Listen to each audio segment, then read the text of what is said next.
সুপ্রভাত, নমস্কার জানিয়ে আজকে আবার একটা নতুন দিন শুরু করলাম। নতুন দিনে নতুন সকালে তোমাদের সামনে আবার একটা সুন্দর নতুন ব্লগ নিয়ে চলে আসলাম। আমার ঘরে বাইরে লাইফস্টাইলে তোমাদের সবাইকে স্বাগত জানাচ্ছি। তোমরা এসো, দেখো সারাদিন আমি কি কি করছি। আশা করছি তোমরা নিশ্চয়ই ভীষণ ভালো আছো, আর আমিও ভীষণ ভালো আছি। আজকে শনিবারের ব্লগটা শনিবারেই দেব, কিন্তু কিভাবে যে দেব বুঝতে পারছি না। বাইরে সকাল থেকে ভীষণ আওয়াজ শুরু হয়ে গেছে, তবুও দেখতে থাকো আমি সারাদিন কি কি করি, আর আমার সঙ্গে থাকো। প্রতিদিনের মতো সকালবেলায় ঘুম থেকে উঠে আমার রাধা মাধবকে তোমাদের দর্শন করিয়ে দিলাম। এই দেখো নতুন সাজে আজকে রাধা মাধব তোমরা সকালবেলায় দর্শন করছো, সেটা আমার রাধা মাধবের নতুন সাজ। কেমন লাগছে তোমাদের এই সাজটা তোমরা জানাবে। অনেকেই জানিয়েছো খুব ভালো লাগছে, আরো জানাবে। এই যে নীরে গোপাল বাবাজি, লাইটটা জ্বালিয়ে দেবো। এই দেখো লাইট না জ্বালালে অন্ধকার লাগছিল। লোকনাথ বাবার মন্দিরে লাইটটা জ্বালানো নেই তো একটুখানি অন্ধকার লাগছে। আর এই যে ছোট দুটো লোকনাথ বাবা, আর এই যে মহাদেব, আর এই দেখো প্রদীপের এই জায়গাটা, এগুলো সমস্ত এখন গুছাতে শুরু করব। ঠাকুরের ফুল টুল সমস্ত গুছাতে শুরু করব। ঠাকুর ঘর মোছা পরিষ্কার করা সব কিছু শুরু করে দেব। দেখলে আমি সকালে তোমাদেরকে সমস্ত কিছু দেখিয়ে এই দেখো এখন চলে আসলাম স্নান করে পুজোর ঘরে। আজ শনিবার, আজকে হচ্ছে অন্নপূর্ণা পুজো। হ্যাঁ, আজকে অন্নপূর্ণা পুজো। কাল বাসন্তী পুজো গেছে, আজকে অন্নপূর্ণা পুজো। আজকে অষ্টমী, কালকে সপ্তমী ছিল, আজকে অষ্টমী, আজকে অন্নপূর্ণা পুজো, আর কালকে আছে রামনবমী। তা আজকে অন্নপূর্ণা পুজো বলে আজকে পুজোটা একটুখানি মানে পুজো বলে পুজোটা একটু দেরি হলো তা নয়, পুজোর ভিডিওটাকে করে দেবে সেই জন্য পুজোটা করতে দেরি হলো। স্নান টান আমার হয়ে গিয়েছিল, স্নান করে আমি রেডি হয়েছিলাম যে কখন কে আসবে, কে একটুখানি ভিডিওটা ধরবে, তারপর আমি ভিডিও করব। তো সেই কারণে আমার একটু দেরি হয়ে গেল। এই দেখো স্নান করে চলে এসেছি। সকালবেলায় ঘুম থেকে ওঠার পর মাঝখানে আর কিছুই তোমাদের সঙ্গে শেয়ার করিনি, কারণ আমি কাজ অনেক কিছুই করেছি যেগুলো শেয়ার করা যেত, কিছুটা ভিডিও করাও আছে। সেই ভিডিওটা আমি পরের দিন দিয়ে দেব। আজকে আর ওই ভিডিওটা দিলাম না, যেহেতু পুজোর ভিডিওর সঙ্গে ওই ধরনের ভিডিও ভালো লাগবে না দেখতে, সেই কারণে আমি দিলাম না। আর কালকে যে পুজো করব রবিবার রামনবমীতে যে পুজোটা করব, সেই পুজোর ভিডিও তোমরা পরের দিন পাবে। আর আজকে যেটা পেলে সেটা শনিবারের ভিডিও, শনিবারেই পেলে অন্নপূর্ণা পুজোর দিন। তা আজকে দেখো নতুন পোশাকে আমার রাধা মাধবকে আমি আগের দিনই দেখিয়েছি নতুন পোশাকে। এই দেখো আজকে স্নান করে এসেই ঘরটর ঝাঁট দেওয়া, মোছা, পরিষ্কার করা সব করছি। মানে স্নান আমার হয়ে গেছে, কারণ বললাম তো দেরি হয়ে গেছে। আর কি বলবো, সকালে ঘুম থেকে উঠে তোমাদের রাধা মাধবকে দর্শন করিয়ে দিয়ে তারপরে আমি চলে গিয়েছিলাম মাছ ধুতে। ছোট মাছ, এই চুনো মাছ নিয়ে এসেছিলো, সেবার সেই চুনো মাছ ছাদে গিয়ে ধোয়া হলো। নিচে আমি ঘরে ওই চুনো মাছ ধুই না, গন্ধ মানে আষ্টে একটা গন্ধ হয়ে যায় ঘরের মধ্যে, আমার ভালো লাগে না। যতই ফিনাইল দিই আর যাই দিই কীরকম একটা গন্ধ হয়ে যায়। খোলা বাড়ি হলে তাও একরকম হয়, আর এই ফ্ল্যাটের মধ্যে 4টে দেয়ালের মধ্যে আমার ভালো লাগে না। ওই জন্য আমি ছাদটা, মানে আমরা তো একদম টপে থাকি, তাই ছাদটা আমাদের হাতের কাছে, ছাদটাই মনে হয় যেন আমাদের উঠোনের কাজ করে আর কি। ছাদে গেলাম, মানে খুব ওখানে ট্যাঙ্কের নিচটা তো ছায়া, ওখানে রোদ লাগে না, ওইখানে বসে মাছগুলো আগে ঘষে বেছে নিলাম। তারপরে ওই কলে, ওখানেই কল আছে, ছাদের উপরে তো কল থাকেই ফ্ল্যাটে, জানোই সবাই, সেই এতে মাছগুলো ধুয়ে নিয়েছিলাম। কিন্তু সেটা তোমাদের সঙ্গে এই ব্লগে শেয়ার করিনি, কারণ মাছটা ধোয়ার পরে আমার আর মনে হয়নি যে আমি ঠাকুর ঘরে গিয়ে ঘরগুলো ঝাঁট দেওয়া মোছা করি, সেটার ইচ্ছে হয়নি। কারণ ঠাকুরের আসনে ফুল আছে, সেই ফুলগুলো নামাতে হবে। এবার সেই ফুলগুলো নামাতে গেলে হবে না, মানে মাছটা নেড়ে এসে আর ওই ফুল নামানোর ইচ্ছে আমার হলো না। তো আমি দেখলাম একবারে স্নানটা করে নিই, আর গরমও লেগে গিয়েছিলো। আর আগে প্রথমেই এসে এগুলো আমি ধুয়ে দিয়েছিলাম, তোমরা দেখতেই পেলে। আর আমি বেশি যে প্রচুর ঘটি বা কিছু আমার ঘরে আছে তা নেই, খুব অল্প কিছু জিনিস আমার এই ঘরে রাখা আছে, মানে বের করে রাখা আছে বাইরে আর কি। এবার পুজো করতে বসলাম। তার আগে মোটামুটি যা যা করলাম সেগুলো দেখিয়ে দিলাম। এগুলো সমস্ত মাঝামাঝি হলো, ঘর ঝাড় দেওয়া মোছা হলো, সব পরিষ্কার হলো। এবার এগুলো সমস্ত পরিষ্কার করে নিয়ে বসে পড়লাম। এবার দেখো এখন বেলপাতাগুলো, তুলসী পাতাগুলো সব আলাদা আলাদা করে নিই। করে নিয়ে তারপরে তুলসী পাতা বেলপাতা আলাদা করে নিয়ে তারপরে আমি ওই কী বলে ফুলগুলো সব ঠিক করে নেব। নিয়ে তারপরে পুজোটাকে শুরু করব। সব কিছু রেডি না করে নিলে খুব অসুবিধা হয়। আর কিছু ফুল রাখা আছে, ঘরে নিয়ে আসতে হবে।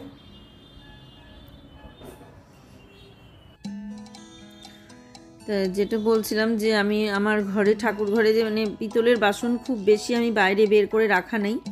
খুব অল্প কিছু বাসন বাইরে বের করে রাখা আছে, কারণ আমার পক্ষে বাসন অত মাজার জায়গা নেই। আমাদের বুঝতেই পারছো, ফ্ল্যাট বাড়ি, অত বাসন মাজার জায়গা নেই। এমনিতেই আমার ঠাকুরের বাসন মাজার জায়গা নেই। ওই বেসিনেই আমি আলগা করে ধুয়ে নিয়ে বাসনগুলো মাজি। সেই কারণে মানে যদি অত পিতলের বাসন বাইরে রাখা হয় তাহলে সব বাসন আমাকে ছাদ থেকে ধুয়ে নিয়ে আসতে হবে। আর শীতের সময় ছাদে ধুয়ে নিয়ে আসা একরকম, গরমের সময় ছাদে ধোয়া একটু কঠিনই হয়ে যায়। তবু কিছু কিছু ক্ষেত্রে কিছু কাজ করতে হয়, কিছু করার থাকে না। সেই কারণে আমি পিতলের বাসন বেশি বের করে রাখি না। আর পিতলের বাসন আমার বেশি প্রয়োজনও হয় না, কারণ প্রতিদিনের পুজো করতে মানে নিয়মিত পুজো যে করব, সেই নিত্যদিনের পুজো করতে যে প্রচুর পিতলের বাসনের দরকার হয়, আমার মনে হয় না সেটা দরকার হয়। খুব অল্প কিছু, একটা ধূপদানি আর প্রদীপ রাখার জায়গা হলেই হয়ে যায়। আমার প্রদীপটাও আমি চেঞ্জও করতাম না। নেহাত প্রদীপ গাছাটা ভেঙে গেছে নিচটা, ওটা প্যাঁচটা কী করে ভেঙে গেল আমি জানি না। তো দোকানে নিয়ে যাব, নিয়ে গিয়ে দিয়ে চেঞ্জ করে যদি প্রদীপ দেয় তো ভালো, বা কিছু একটা দেয় তো ভালো। আর যদি না দেয় তাহলে ঘুরিয়ে নিয়ে আসতে হবে। আমার মনে হয় ওটা নিয়ে নেবে কাঁচা পিতলের দোকানে, যে দোকান থেকে কিনেছিলাম সেই দোকানে নিয়ে গেলেও নিয়ে নেবে, বা অন্য কোনো বাসনের দোকানেও নিয়ে নেবে। তো সেই কারণে আমি ওটা নিয়ে যাবো। আর ওই কারণেই প্রদীপ গাছাটা চেঞ্জ করেছি। আর তাছাড়া আর একটা ব্যাপার হচ্ছে, দেখো ঠাকুরের মন্দির মানে ঘরের ভেতরেই ঠাকুর মন্দির কত বড় বড়। এবার এত বড় বড় ঠাকুর মন্দিরে ওইটুকু প্রদীপ গাছা ঠিক মানাচ্ছিল না। সেই কারণে প্রদীপ গাছাটা একটু বড় কিনলাম। আর মা টাকা দিয়ে গিয়েছিল, বলেছিল একটা প্রদীপ গাছা কিনে নিস, সেই হিসেবেই আরও কিনলাম। আর প্রদীপটা যেহেতু গাছাটা অনেক বড়, তাই প্রদীপটা খুব ছোট হয়ে গেছে, ওতে ম্যাচ করে না প্রদীপটা। তা আমি এই দিন যেদিন যাব সেই দিন ওই গাছার ওইটা নিয়ে যাব, নিয়ে গিয়ে আমি বড় প্রদীপ কিনে নিয়ে আসবো। আর প্রদীপটা মানে অন্য ধরনের কিনবো না, কারণ এই ধরনের প্রদীপই কিনবো, একটু ভারী কিনবো। তা আজকে দেখো আমি যেহেতু নতুন পোশাক পরেছে, আমি আজকে সুন্দর করে একটা চন্দনের টিপ পরিয়ে দিচ্ছি। প্রতিদিন দিই না, মানে যদি বলি তাহলে মিথ্যে বলা হবে, কাজে প্রতিদিন আমি চন্দনের ফোঁটা দিইও না। আজকে দিলাম পরিয়ে চন্দনের ফোঁটা। মাঝে মাঝে বিশেষ বিশেষ দিনগুলোতে আমি দিই, আর প্রতিদিন দেওয়া হয় না। আর যেহেতু মানে দোল পূর্ণিমাতেই নিয়ে আসা হয়েছে, বেশি দিন হয়ও নি। আর গুরুদেবের বুকে দিয়ে দিলাম তুলসী পাতা। আর গোপালের চরণে, গোবিন্দের চরণে, সবার চরণে তুলসী পাতা দেবো।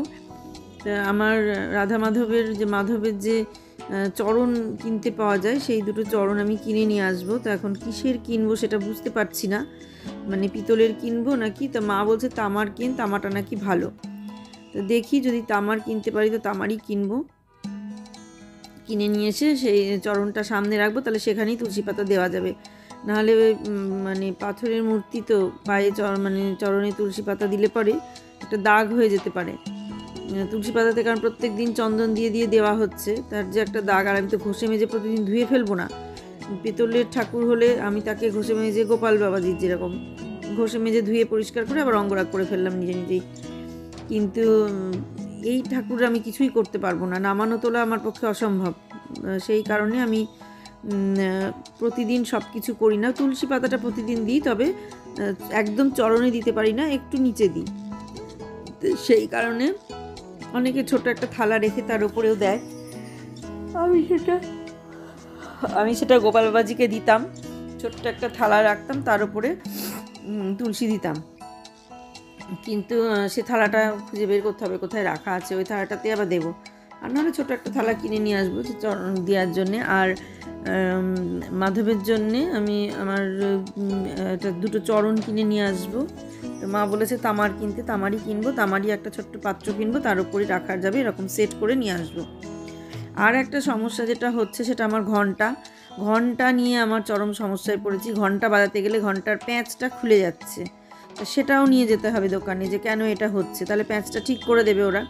আমার ঠিক করে দেওয়া নিয়ে কথা।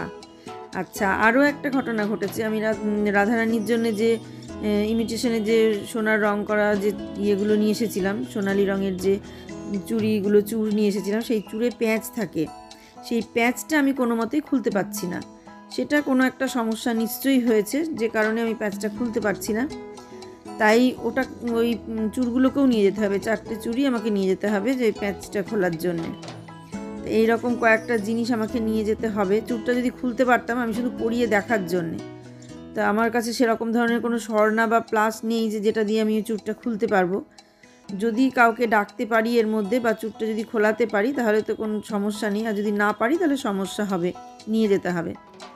আর কারোর কাছ থেকে খোলাতে ভয় লাগছে, যদি ভেঙে যায় তাহলে তো আর চেঞ্জ করে দেবে না বা কিছু করে দেবে না। ওখানে নিয়ে গেলে কিছু হলে ওরা করে দেবে। তা সেটা এখন দেখা যাক কতদূর কী হয়।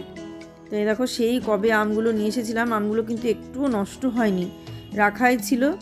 প্রতিদিন ওই 1-2 করে কাটছি আর দিচ্ছি, দিতে দিতেই দেখো আজও হয়ে গেল। কালকেও মনে হয় হয়ে যাবে, যা আছে আর একটা আছে। কালকে একটুখানি বড় থালা কিনতে হবে, মানে কিনতে হবে বলছি, বের করতে হবে। পাথরের একটু বড় থালা, বড় সাইজের থালাও আছে আমার, আর সেই জন্য সেই পাথরের থালাগুলো বের করব। যেগুলো জিনিস কিনতে হবে আমি পুজো করতে করতে বুঝতে পারছি, সেই জিনিসগুলো আমি এই দিন গেলে পরে কিনে নিয়ে আসব।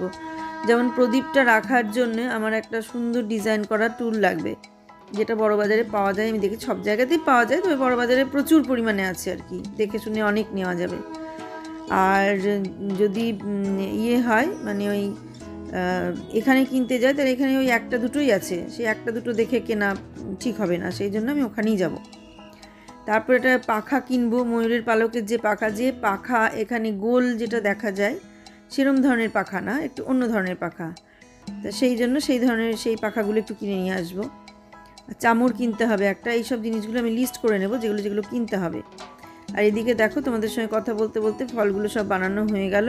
এগুলো নিয়ে গিয়ে এখন একটা থালায় করে নিয়ে গিয়ে, আমি বলেছিলাম যে একটা থালা কিনবো, তাই এই বড়ো থালাটা আছে বলে আমি এখন আর এই মুহূর্তে কিনলাম না। তা কিনতে হবে, এর থেকে আর 1 সাইজ বড়ো থালা কিনতে হবে, কারণ ওই একটা করে নিয়ে এসে দেওয়া অসুবিধা হয়। যদি অবশ্য বড় থালা হয়, তখন আবার এই থালায় আঁটবে না, এগুলো ছোটো থালা বলে এঁটে যাচ্ছে। আর একটা কিনবো গোপাল বাবাজিকে, কিনবো না, ওটা তৈরি করিয়ে নেব। গোপাল বাবাজিকে প্রসাদ দেওয়ার জন্য একটা ছোট্ট টুলও না, মানে যাতে পায়াটা গুটিয়ে ভাঁজ করে ওটাকে তুলে রাখা যায়, ফোল্ডিং আর কি, এরম ধরনের একটা কিছু করিয়ে নেব। তো সেটা যে মন্দির করেছে তাকেই বলবো, সে যেখানে করছে সেখান থেকে যদি এসে করে নিয়ে চলে আসে তাহলে ঠিক আছে, আর যদি না করে নিয়ে আসতে পারে তাহলে ঠিক আছে। আসলে পরে, মানে যদি কখনো আসে, আমি তাকে বলে দেখিয়ে দেবো, সেরমভাবে করে দেবে। তাই এই হচ্ছে ব্যাপার। নাহলে গোপাল বাবাজিকে প্রসাদ দিতে পারছি না। গোপাল বাবাজিকে যখন প্রসাদটা দিতে যাচ্ছি, ওইটুকু জায়গার মধ্যে ভয় লাগছে কখন পড়ে যাবে। আর আমি পিতলের বাসন যেহেতু মাজতেও পারি না, আর মাজলে যে পরিষ্কার চকচকে হবে তাও হয় না। দেখো আমার ধূপদানিটা কীরকম কালচে হয়ে গেছে, জানি না, মাজলেও ওর থেকে পরিষ্কার হয় না। একটু চকচক করে, কিন্তু সেই মাপের পরিষ্কারটা হয় না। তো সেই কারণে ওটা মানে আমি আর পিতলের বাসন কিছু বের করি না। ঠাকুরের জন্য আগে মানে কাঁসার পিতলের বাসন ছিল, কাঁসার বাসন আছে, কাঁসার বাসন এখনও আছে। যে কাঁসার বাসন, এই যে থালাটা দেখছো, এটা আমার ঠাকুরেরই থালা। ঘরে যে ছোট আমার রাধাকৃষ্ণ আছে, সেই পিতলের ছোট রাধাকৃষ্ণের থালা ছিল এইগুলো। তো সেই থালা আমি বের করে দিয়েছি, 2টো থালা 2টো গ্লাস ছিল, তো সেগুলোই যে এই সব কাজে বের করেছি। কাজে পিতলের অত ছিল না, এই কাঁসারই ছিল থালা বাসন। তো এইগুলো এখন একটু যদি ঘষে টষে পরিষ্কার করা যায়, দেখতে হবে কিছু দিয়ে যদি পরিষ্কার করা যায়। আমি জানি না কি দিয়ে পরিষ্কার করা যায়, তাই দিয়ে করতে হবে। তাই দেখো, সেই কারণে আমি পাথরের বাসন কিনে নিয়েছি। ওই কাঁসা পিতলের বাসন মাজা খুব কঠিন, ওইসব মেজেছি আগে। বিয়ের পর যখন শ্বশুরবাড়িতে ঠাকুর ছিল, মানে পুজো করতাম আর কি, সেই সময় শ্বশুরবাড়িতে ছিল না, পরে আমি গিয়েই পেতেছি। শাশুড়ির কোনো ঠাকুর ছিল না, আমি গিয়েই ঠাকুর পেতেছি। তা যখন পুজো করতাম তখন ওই কাঁসা বাসন হ্যান ত্যান ওইসব দিয়ে, পিতল ওইসব বাসনে করতাম। ওই মাজতে হাতের ছাল বাকলা উঠে যেত, ওই সেই কারণে আর মানে বের করি না, যে যখন পুজো টুজো হয় তখন বের করি, আর পুজো না হলে আর বের করি না। আর এই দেখো তোমাদের সঙ্গে কথা বলতে বলতে হয়ে গেল। আর এই জন্যই এই কটা পাথরের থালা কিনে নিয়ে এসেছি। এই থালা ধোয়ার কোনো চাপ নেই। হ্যাঁ, একটু সাবধানে করতে হয়, না হলে সাবধানে না ধুলে মানে ভেঙে যেতে পারে। এরকম অনেকগুলো থালায় চটে চটে গেছে, এই পুজোটার মধ্যেই চটে গেল। তারপরে আবার কিনে নিয়ে আসলাম। আমার রাধা গোবিন্দের আর দুটো থালা কিনে নিয়ে আসবো। ওই থালা দুটো ঠিক খুব একটা বড় না তো, আর একটু বড় বড় সব কটা থালায় আর একটু বড় বড় মাপের কিনে নিয়ে আসবো। এগুলো খুবই ছোট, একটু কিছু দিতে গেলে আর হয় না, ফল দিতে গেলে আর হয় না, সেই জন্য আরেকটু বড় বড় কয়েকটা থালা কিনে নিয়ে আসবো। এই হলো ব্যাপার, এই ইচ্ছা আছে। আর ওই জন্যই আমি এখন, আর এই যে আমার গোপালের সামনে যে থালা দেখছো, এটাও আমার রাধাকৃষ্ণের থালা, এটাও কিন্তু কাঁসার থালা। আর গুরুদেবের সামনেও পাথরের থালা। এগুলো আমরা থালা, আমি মানে প্রথমে এমনি নিচেই ফুল দিতাম, তারপর একজন ভ্লগ দেখলাম ইউটিউবে, তাকে দেখলাম যে এরকম থালায় করে ফুল দেয়। তা আমি দেখলাম এটা তো বেশ ভালো জিনিস। আর আমাদের গুরুদেবেরও নাকি থালাই ফুল দিতে হয়, মানে নিচে ফুল দিতে নেই। তাই সেটাই আর কি শুনেছিলাম, সেই কারণে আমি ওই গুরুদেবের জন্য থালায় ফুল দিই। সেই থেকে আমি শিখেছি, সেই থেকে আমি এইভাবে থালাতেই মানে প্লেটগুলো যেগুলো হয় মানে একটু চটে চটে যায়, সেগুলো ফেলে না দিয়ে সেই প্লেটগুলোর মধ্যেই ফুল দিই। আর ফুল সাজানোর যেগুলো দরকার হয় সেগুলো তো সাজাই, সেগুলো আলাদা জিনিস। আর ফুল দেওয়ার দরকার হলে আমি এইভাবেই ফুল দিই। তা দেখো, তোমাদের সঙ্গে কথা বলতে বলতে পুরো পুজোটা প্রায় হয়েই গেল। এখন ফল দেওয়া, পুজো করা সমস্ত কিছু হয়ে গেল। তা আমি অন্যান্য কাজ শেয়ার করছি না বলে হয়তো তোমরা ভাবছো যে হয় চ্যানেলটা শুধু পুজোরই চ্যানেল, তা নয়। চ্যানেলটা আমার ডেলি ব্লগের চ্যানেল, কিন্তু যেহেতু পুজোটা বেশি মানে শেয়ার করছি, সেই কারণে অন্যান্য কিছু শেয়ার করা হচ্ছে না। তবে আমি ভাবছি যে অল্টারনেট করে শেয়ার করব, একদিন হয়তো অন্যান্য কাজ শেয়ার করব, একদিন পুজো শেয়ার করব, এরকম করে করে শেয়ার করব। একদিনে দুটো শেয়ার করা যায় না। তবে প্রতিদিন কি আর শেয়ার করব, যেদিন যেদিন ভালো মানে শেয়ার করার মতো সেদিন সেদিন করব। মাঝে মাঝে সংসারের কাজও শেয়ার করব।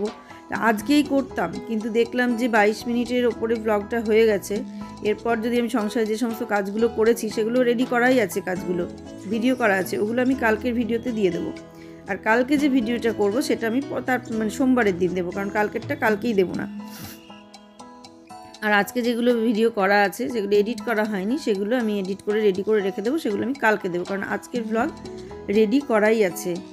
তো সেই কারণে আমি পুজোর সঙ্গে আর রান্নাঘরের ওই সমস্ত কাজ আর দিলাম না, কারণ ওটা ভালো লাগবে না। একটা ভালো লাগার ব্যাপার আছে। তো আমি রাধা মাধবকে দেখাচ্ছি, গোপাল বাবাকে দেখাচ্ছি, আমার গুরুদেব, আমার লোকনাথ বাবা, সবাইকে আমি দেখাচ্ছি। আরতি পুজো শেষ হয়ে গেল, এবার আরতি শুরু করে দিলাম। সেই কারণে আমি আর করছি না।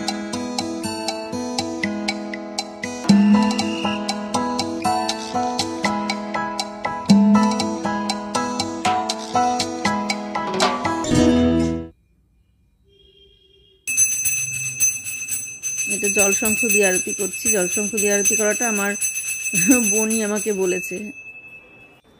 এখনো অনেক কিছু আছে যা দিয়ে আরতি করা যায়, আর সেগুলো করবো। সেগুলো আমি জোগাড় করে রেডি করে নিই সব কিছু, তারপরে করব। অত সব কিছু আমার কাছে তো নেই, সেই কারণে।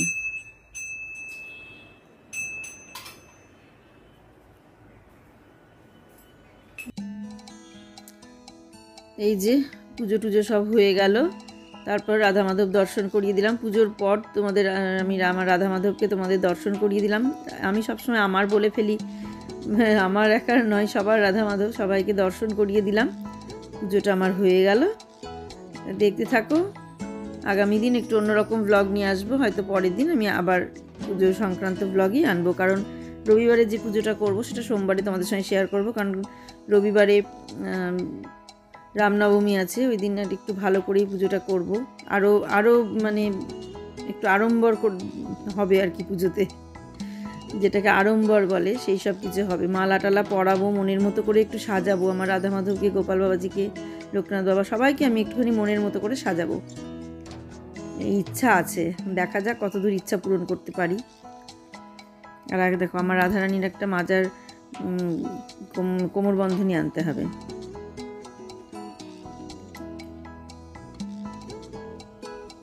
কোমর বন্ধনীটা নিচের দোকানে গেলেই পাওয়া যায়, যাওয়া হয় না। কেমন লাগছে বলো? অপূর্ব দৃশ্য, অপূর্ব দৃশ্য, অপূর্ব সৌন্দর্য, মন ভোলানো। মানে যখনই দেখি তখনই মন অন্যরকম। পুজো করে নিলাম আর পুরো পুজোটাই তোমাদের সঙ্গে শেয়ার করলাম। এই যে এমনি কোনো মালা পরাইনি, মালাটা কালকে পরাবো ভাবছি। আর এই যে এখানে ফুল দিয়ে এইভাবে সাজালাম, আর এই যে প্রসাদ সবই দিয়ে সব হয়ে গেল পুজো। আর এদিকে গোপাল বাবাজিকে দেখো, গোপাল বাবাজিকেও এরকম করে সুন্দর করে সাজিয়ে নিয়েছি। এই যে সবার পুজো হয়ে গেল। একটু টাইম লাগে, অনেকটা সময় লাগে পুজো করতে। আর আজকে পুজো করতে অনেকটা বেলা হয়ে গেল, অনেকটা বেলা হয়ে গেল এই ভিডিও করার জন্য, কারণ নিজে নিজে ভিডিও করা যায় না, কেউ এসে ভিডিও করে দেবে তারপরে ভিডিও করা, সেই কারণে পুজোটা অনেক দেরি হয়ে গেল। আর এই যে মহাদেব ফুল তো সেরকম নাই, এইটুকুই আছে। কালকে একটা আকন্দর মালা নিয়ে আসতে হবে। আর এখানে ধূপ প্রদীপ তুলে দিলাম ওপরে, এই দেখো এই যে প্রদীপ ওপরে তুলে দিলাম, এই দেখো সাজানো। আর এই যে এইবার এই জায়গাগুলো কি অবস্থা হয়ে আছে সেইটাও দেখে নাও একটু, সব জায়গাটা এইভাবে দেখে নাও। এগুলো এখন গুছাবো, পরিষ্কার করব, তারপর কমপ্লিট হবে।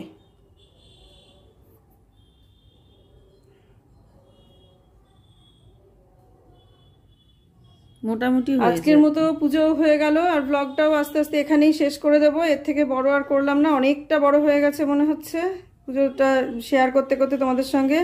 আর সমস্তটা দেখিয়ে দিলাম, এই দেখো সাজানো সবটা পুরো দেখিয়ে দিলাম। আজকের মতো ব্লগটা এখানেই শেষ করছি। সবাই ভালো থেকো, সুস্থ থেকো, সাবধানে থেকো। সামনের দিন একটা সুন্দর নতুন ব্লগ দেখার অপেক্ষায় থাকো। আজকে আসছি তাহলে।